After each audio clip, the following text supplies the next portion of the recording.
Well,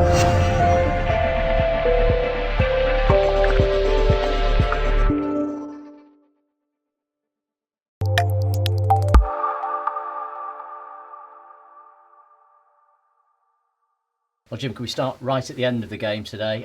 What a strange way to concede an equaliser. What's been said in the dressing room about that? I think if we spend too much time talking about that goal, I think we take away from so many positives today. And yeah, you can critically analyse it. Back pass is way too hard, too central as well. I don't like people when they play a back pass and it's inside the goal, because there's always that risk. It's just he expected to pitch up and it didn't, and it's gone under his foot. So Ben would be really disappointed with his own role, but Gary's got to take some responsibility for such a fizzed back pass. He was on the halfway line. He just has to play it with the right weight, and it's an easy thing. But for that to end up at the net is just really, really disappointing, because we were really on the front foot. I think we got the fans bouncing around. We looked like we were going to get a second goal, and you're never sure if you're going to see a game out, but I felt as comfortable in this game as I did in any other game that we were going to keep the clean sheet and see the game out. And but I'm still shaking my head now how we've conceded a goal in such circumstances and lost 2 points as a result of it. And Gary Stopford must be kicking himself now, but you just don't expect a goal to go in from that sort of distance, do you? Yeah, but I mean, he could have played it back to Smalley, he could have played it back. We can overanalyse it. Yeah. I just think that you can't fire a ball like that on a winter pitch and expect it to run through. So we've had incidents in the past with little. I think Ben had sliced one in a previous game where the ball's flying back. I think you've got to have it's like every pass, you've always got to play it with a bit of pass appreciation for the receiver. And the one thing I've always taught as a defender was always make sure that you play it with the right weight and maybe outside the goal. And if keeper's not outside the goal, demand that he's outside the goal. So if there is a swiped shot or he misses it or there's a bobble, it goes out for a corner and you just dust yourself down and go again. But to fire it back like that is really disappointing. You were well on top for long spells today. The only goal, though, that you managed to score came from a corner. You must be pleased about scoring off a set piece. I know how hard you work on them. Yeah, we have worked on them, and despite what people... No, I don't want to give away too many trade secrets about what we were doing today. But I remember an old guy, Maury Price, who used to be my assistant manager, stroke mentor at Dundalk, and he says, without techniques you have no tactics. So when you go on the training ground or onto a pitch, you can do all the tactics in the world. If a player can't deliver the ball where you want it to go, then you can't have tactics. So if we're going to get Clarkey round the back, then the ball has to be delivered with accuracy there. And I felt we didn't create enough corners away at Harrogate. I think we only had one, so we never really seen that. And we also had a little bit of thought about who went to the back post and mixing up our runs. And I think there's more to come from our players in terms of learning where the weaknesses are. And but we knew there was a weakness at the back post in this particular game, and I'm delighted for Clarkey because he was immense at the back post for that goal and nearly got himself another one. You brought Courtney Meppenwalter into the starting 11 today, played him as a holding midfielder next to Lewis. Is that perhaps a nod to the future when Gary Stopford does eventually leave towards the end of January? Not based upon that performance. Really disappointed with his athleticism, his energy. I think the game, perhaps it just took him too long to get into his own flow. But no, we do have one mind on the future. You know, in terms of how we're going to address that balance in midfield. If Gary, are we going to play two holders? We're going to play one holder with two pushing on, or how do we balance off the three in midfield? I think the modern game now, you can't get away with two midfielders, one sitter, one going, or one breaker up or one creative. I think you've got to now be always conscious. Even, you know, Harrogate are still using a kind of a 10 who gets back in.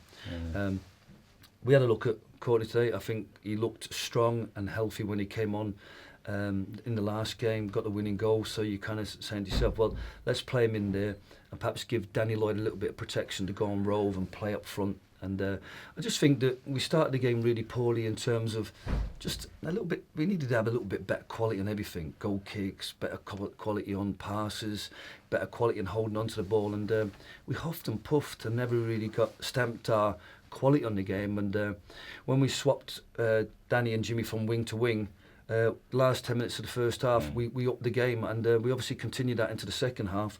Obviously using Sam to give us that extra energy in alongside Lewis and Gannon. I thought Sam was excellent in that role for us. So maybe I should have started with the team that started on the previous game and allowed them to adjust their shape based upon the strengths and weaknesses of the team. But when you're taking Courtney off, you did go then with 1 holding and 2 pushing, didn't you? And that did give you a bit more going forward.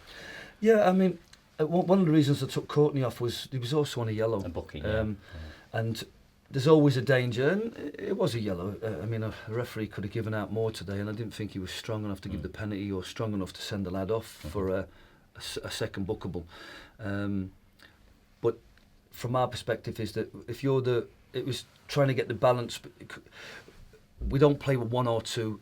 It's whatever the game dictates. I mean, obviously Lewis tends to stay at home, and then when I was at Motherwell, when I was at Stockport, we played 2 and a 1, 2 holders and a 1, and Gary Dicker and Dominic Blizzard, the Paul Turnbulls of this world, did the holding role really well, but we got a little bit more mobility from our wingers and our fullbacks.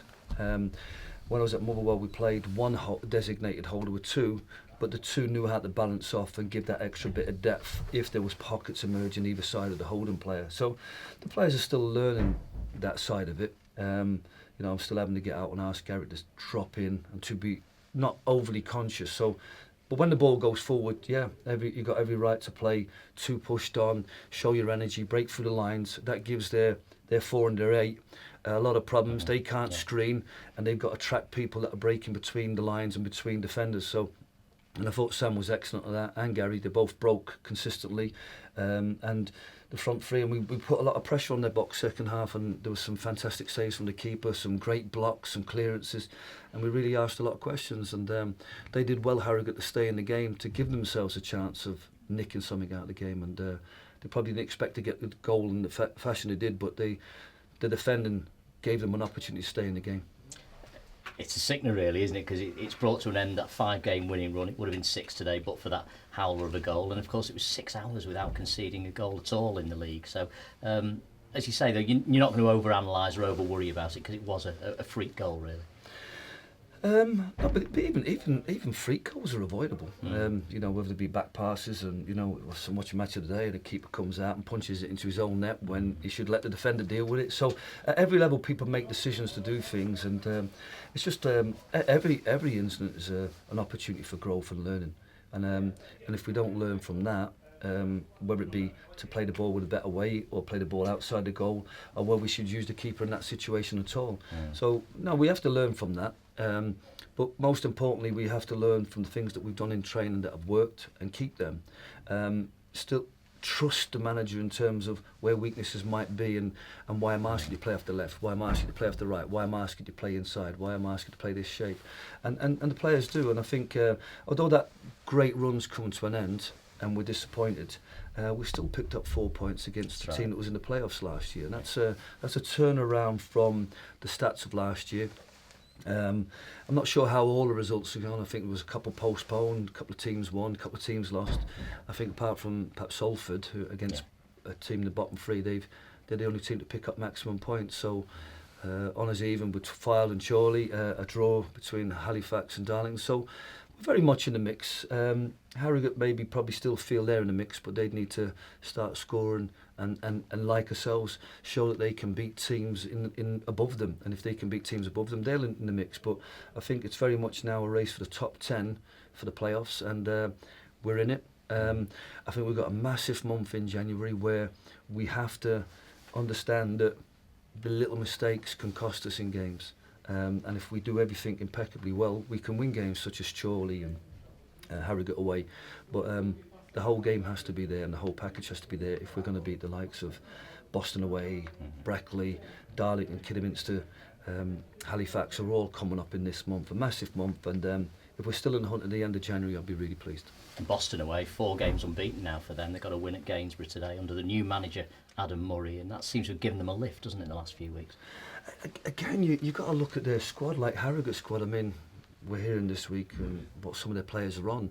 I mean, they've invested heavily in this squad. Perhaps Boston were a bit unsettled by the the massive departures. Players went to the league and to Yeah. Australia, and so they've lost some key players at Boston and never really quite perhaps replaced them. But they're a work in progress, Boston, and Boston, you know, obviously want to. They've got some good young players coming to their side, and they're working hard to build their belief in themselves. They'll not be pleased with the mid-table position this year, but their form's good. The manager's done a good job. We know that going to Boston on any Saturday is always difficult. Tough place to go and get a result. Good partisan crowd.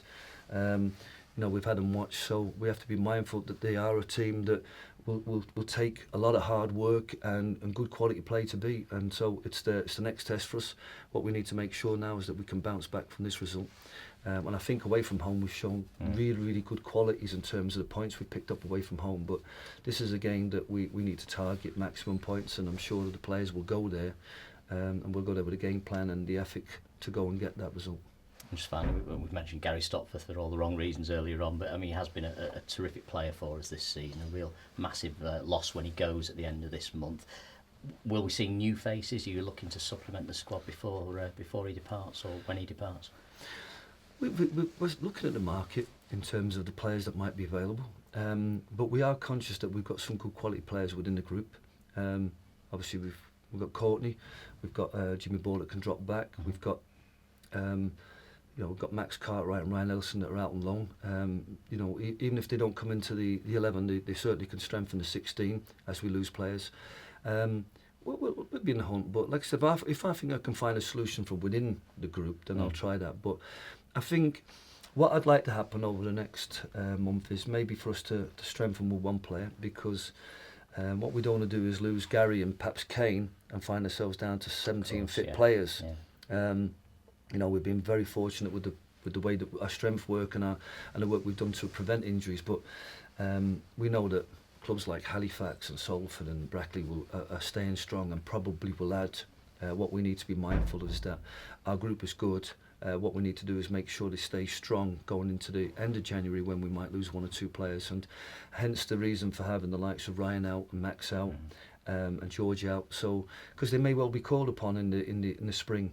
So, but from our point of view, we are looking at the market, but and we may look over the next couple of games at trying to experiment with one or two things in training, in the Cheshire Senior Cup or in the FA Trophy. Just try one or two things that might just get the best out of the group that we have, and that's what we've tried to do all season. And what we need to do is keep adapting to the group we have, the opposition we have, and our strengths, and make sure that we impose that upon the opposition.